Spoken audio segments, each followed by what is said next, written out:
जय भीम. मी हंसिनी. सम्यक न्यूज लाईव्हच्या विशेष बातमीपत्रात आपलं स्वागत आहे. ठळक बातम्या पुढील प्रमाणे. Ideal institute of biology Nanded आणि Latur, leader in biology. Phoenix multispeciality hospital and critical care centre, Shivajinagar, Nanded. Maharashtra राज्यामध्ये बहुजन वंचित आघाडी निर्माण करून प्रकाश आंबेडकर आणि असदुद्दीन ओवैसी यांनी एक झंझावात निर्माण केलेला आहे. महाराष्ट्रामधल्या राजकारणामध्ये वेगळं वळण लागलं असून मुस्लिम बांधव, धनगर बांधव, वेगवेगळ्या आदिवासी आणि ओबीसी समाज आणि बौद्ध समाज हा सर्व एकत्रित येऊन 2019ची निवडणूक लढवणार आहे. आपण पाहू शकता महाराष्ट्रामध्ये झालेल्या सर्व जे काही सभा होत्या त्या लाखोंच्या संख्येने लोक उपस्थित होते. आज नांदेड जिल्ह्यामध्ये, नांदेड शहरामध्ये सुद्धा असदुद्दीन ओवैसी यांची आणि ॲडव्होकेट बाळासाहेब आंबेडकर यांची सभा आहे. या ठिकाणी प्रचंड असा जनसमुदाय आलेला आहे आणि आज थोड्याच वेळामध्ये या ठिकाणी बाळासाहेब आंबेडकर आणि ओवैसी येतील. आणि जो महाराष्ट्रामध्ये गेल्या 2 दिवसापासून होती की बाळासाहेब आंबेडकरांपासून असदुद्दीन ओवैसी दूर जातील, परंतु हा समज आज दूर झालेला आहे. असदुद्दीन ओवैसी आज नांदेडमध्ये दाखल झालेले आहेत आणि आताच्या सभेमध्ये ते जनतेला मार्गदर्शन करणार आहेत. त्यामुळे ज्या वावड्या उडाल्या होत्या त्या वावड्याला आता पूर्ण विराम मिळालेला असून ही वंचित आघाडीच आहे हे आता आपल्याला दिसून येईल. आपण पाहू शकता या ठिकाणी की जनसमुदाय आलेला आहे. या ठिकाणी अनुयायी भरपूर आलेले आहेत. आपण पाहू शकता या ठिकाणी जी संख्या आहे ही संख्या अजूनही वाढतच आहे. आणि या ठिकाणी जे काही असदुद्दीन ओवैसी आणि प्रकाश आंबेडकर यांची सभा होणार आहे, बहुजन वंचित आघाडीची जे काही सभा होणार आहे, या सभेसाठी जे लोक आलेले आहेत आपण पाहू शकता. या ठिकाणी प्रचंड अशी गर्दी आहे. मी आता याच्यामध्ये आहे, या गर्दीमध्ये आहे. आपण पाहू शकता थांबायला सुद्धा जागा नाही आहे, एवढं लोक जवळजवळ चिटकून बसलेले आहेत. यामुळे संख्या भरपूर येण्याचे अजूनही चान्सेस आहेत आणि जनता येत आहे. थोड्याच वेळामध्ये या ठिकाणी प्रकाश आंबेडकर आणि असदुद्दीन ओवैसी उपस्थित होणार आहेत. जी की एक बाड़ा साहेब की और एक ओवैसी साहब की, उस तस्वीर को देखकर ये यकीन हो रहा है कि बाबा साहब अम्बेडकर जी जिस नजर से देख रहे हैं वो ये सोच रहे हैं कि इस देश के लिए मैंने एक सपना देखा था, मेरे इस सपने को मेरे ये 2 शेर पूरा करने वाले हैं. दोस्तों, स्टेज के ऊपर बैठे बैठे बाड़ा साहब के हाथ में एक पुस्तक थी. वो पुस्तक को मैंने जब पढ़ा तो उसमें एक बात लिखी थी जो मैं सोचा आप तक पहुंचा दूं, क्योंकि मेरा, आपका, हम सब का यहाँ पर इकट्ठा होने का जो मकसद है वो इन 4 लाइनों के अंदर पूरी तरह से समझ में आता है. भाई, मैं ये कहना चाहता हूं कि यहाँ पर जितने भी ओवैसी साहब और अंबेडकर साहब को चाहने वाले हैं वो बैठे हुए हैं. जो कांग्रेस को और राष्ट्रवादी को चाहने वाले हैं वो खड़े हुए हैं. अब आपको साबित करना है कि आप किसको चाहते हैं, तो बैठ जाइए.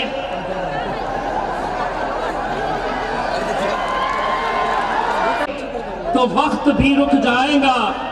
कहते थे मेरे बाबा साहेब, अगर एक साथ रहोगे तो इंसान क्या चीज है, तुम्हारे आगे आसमान भी झुक जाएगा. इसीलिए जब हम कहते हैं आवाज दो हम एक है, तो आपको मेरे साथ कहना होगा आवाज दो. ये आवाज कहां तक पहुंचनी है आपको सोचना है. आवाज दो. इस सभा के अंदर मौजूद वंचित बहुजन आघाड़ी के तमाम नेता और इसी सभा में मौजूद कांग्रेस, राष्ट्रवादी, शिवसेना और भाजपा के बड़े बड़े नांदेड़ के पदाधिकारी आप सोच रहे होंगे कि वो यहाँ कहाँ है. मैं दावे के साथ कहता हूँ वो अपने घर में बैठे हो या होटल में बैठे हो, कहीं पर भी है, लेकिन ये सभा देख जरूर रहे हैं, देख जरूर रहे हैं और ये सोच रहे हैं कि अपनी तो वाट लगने वाली है. दोस्तों, मैं आज यहां पर बैरिस्टर असदुद्दीन ओवैसी साहब जब आए, पिछले कई दिनों से कई सभाएं हो रही थी. मैं जैसे ही आज नांदेड़ शहर में आया तो एक पत्रकार ने मुझसे पूछा, आहो त्या वैसी कुठे आहे ते दिसते नाही. मी म्हटलं दुपारी या 6 फूट 4 इंच बसलेले आहे, दिसले का? मीडियावाल्यांनी सांगितलं होते, अहो त्या वैसी कुठे गायब झाले, ते आंबेडकरांसोबत दिसत नाही. आता कॅप्चर करा, दोघं सोबत बसलेले आहे आणि तुम्हाला जे दाखवायचे ते बोलायचे बोला. या राज्यामध्ये तुम्ही कितीही प्रयत्न केला, अवैसी आणि आंबेडकर साहेब हे एकत्र राहणार म्हणजे राहणार. बहुत कोशिशें चल रही है कि किसी तरह से कैसे इसको कमजोर किया जाए, उनको ये पता नहीं है. आज का ये जन समुदाय देखकर मैं एक बात बड़ा साहब आपको यकीन के साथ कहता हूं, जिस समाज के साथ उसकी माएं और बहनें जुड़ी हुई है, उस समाज को कोई नहीं हरा सकता है. मैं सलाम करता हूं मेरी इन माओं और बहनों को जो दोपहर की तपती धूप के अंदर यहां घंटों बैठी है, ये संकल्प लेकर कि 70 सालों तक मेरे समाज का इस्तेमाल किया गया है. अब ये संकल्प लेकर बैठी है कि 2019 के अंदर बाबा साहब ने एक सपना देखा था, एक ऐसा सपना कि अवैसी साहब के सर पे नीला फेंटा हो और बाबा साहब के सर पे हरा फेंटा हो. ये सपना देखा था और अब ये रंग 2019 में अगर यही हाल रहा और ये संकल्प लेकर उठेंगे, अगर बाबा साहब को सही मानने वाले हैं, पूरी आस्था श्रद्धा रखते हैं अपने बाबा साहब के अंदर, तो एक बात तय करके उठना. बाबा साहब ने जो पहल की है, जो कोशिश की है कि 70 सालों से जिन समाजों को महज वोटिंग के लिए इस्तेमाल किया जाता था, मुसलमानों तुम्हारा काम सिर्फ वोट देना है, दलितों तुम सत्ता में आने का कभी सोचना भी नहीं, तुम्हारा काम सिर्फ वोट देना है, बहुजनों तुम हमें वोट देते रहना, हम सत्ता में जाकर बैठेंगे. लेकिन अब बाला साहब ने और अवैसी साहब ने यह तय किया है कि इंशाअल्लाह 2019 के अंदर महाराष्ट्र की विधानसभा के अंदर पीला, हरा और नीला झंडा हम लहरा के रहेंगे. लेकिन आपको लगता है ये इतना आसान है? ये आसान मैं इसलिए नहीं कहता हूं कि जो पुस्तक बाबा साहब के हाथ में थी, उस पुस्तक के अंदर और 4 बातें लिखी हैं. बातें कड़वी हो सकती है, लेकिन गौर करना क्योंकि सच्ची है.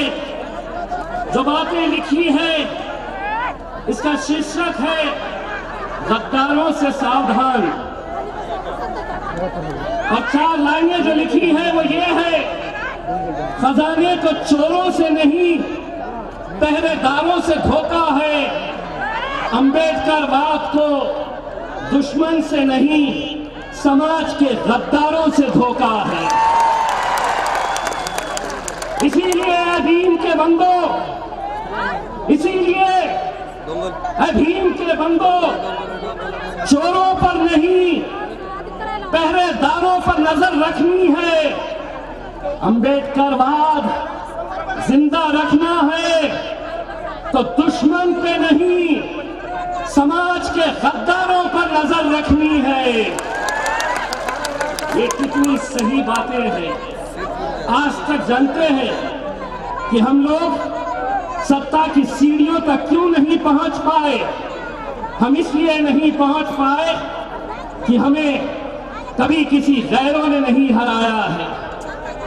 अगर मुसलमान को किसी ने हराया है तो मुसलमानों ने हराया है, दलितों को किसी ने हराया है तो यही कौम के गद्दार दलितों ने दलितों को हराया है। ये सच्चाई है और ये सच्चाई को आज तुमको समझने की जरूरत है। और जब तक ये सच्चाई तुम समझेंगे नहीं, आप तो देख रहे सत्ता का मतलब ये है कि आमदार मैं रहूं, खासदार मेरी पत्नी रहे, जिला परिषद मेरा बेटा रहे, नगर पालिका के ऊपर मेरा पोता रहे, मेरा भतीजा रहे। अरे जिस बाबा साहब अंबेडकर को तुम मानते हैं, जिस बाबा साहब अंबेडकर जी के नाम के ऊपर तुम सियासत करते हैं, ढोंग करते हैं, धोखा देते हैं तुम, वरना यह क्या ये सच्चाई नहीं है कि अगर बाबा साहेब अंबेडकर जी इलेक्शन में खड़े रहते हैं तो उन्हें हराने के लिए कैसी कैसी साजिशें रची जाती है? क्या यह सच्चाई नहीं है कि पतंगराव कदम में कांग्रेस का वरिष्ठ नेता, उनका जब देहांत होता है तो कांग्रेस, राष्ट्रवादी, भारतीय जनता पार्टी, शिवसेना ये पूरे के पूरे फैसला करते हैं कि पतंगराव कदम के बेटे को हमें चुना कर लाना है, इसीलिए कोई उसके खिलाफ इलेक्शन नहीं लड़ेगा। कोई नहीं लड़ता, वो विधानसभा में पहुंच जाता। आर पाटिल का जब देहांत होता है तो कांग्रेस, राष्ट्रवादी, भाजपा, शिवसेना ये तय करते हैं कि आर पाटिल की पत्नी को विधानसभा के अंदर भेजना है और कोई चुनाव नहीं लड़ता है, बिन विरोध वो विधानसभा के अंदर पहुंच जाती है। 2009 में 2014 के अंदर बाबा साहेब अंबेडकर जी को, अरे ये तुमको तय करना है कि इस देश के अंदर आर पाटिल का परिवार बड़ा है, पतंगराव कदम का परिवार बड़ा है, या बाबा साहब अंबेडकर का ये परिवार बड़ा है, ये तय करना है। अगर तुम उनके खिलाफ कोई उम्मीदवार नहीं खड़े करते हैं तो हम आज तुमको ये चुनौती देते हैं। हम आज इस प्लेटफॉर्म के जरिए तमाम राजनीतिक पार्टियों को ये कहते हैं कि ये अकेले बाबा साहेब अंबेडकर ये नाम नहीं है, बाबा साहेब अंबेडकर बाबा साहेब अंबेडकर का खून है। और अगर तुम उनके खिलाफ षड्यंत्र रचते हैं, साजिशें रचते हैं, खेल खेलते हैं, तो हमने भी बाबा साहब को एक जबान दिए हैं। हमने बाबा साहब से कहा है कि बाबा साहेब महाराष्ट्र की किसी भी सीट के ऊपर आप हाथ रखिए, इंशाल्लाह ये मजलिस की जिम्मेदारी रहेगी। हम तन मन धन से पूरी ताकत के साथ बाबा साहेब को, और ये कहते हैं नहीं हमारा बाबा साहेब चालता एमआईएम नहीं चलता, बाबा साहेब चालता अवैसी नहीं चलता। क्यों? अवैसी पसंद नहीं आता, इसलिए पसंद नहीं आता है ना कि बहुत बोलता है।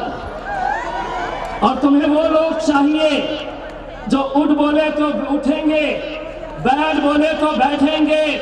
अरे अवैसी साहब ने इस मुल्क के मुसलमानों को, दलितों को बोलने का जो अधिकार दिया है और एक सोच दी है, और अब सिर्फ अवैसी साहब नहीं बोलते हैं, यहाँ का बच्चा बच्चा बोलता है।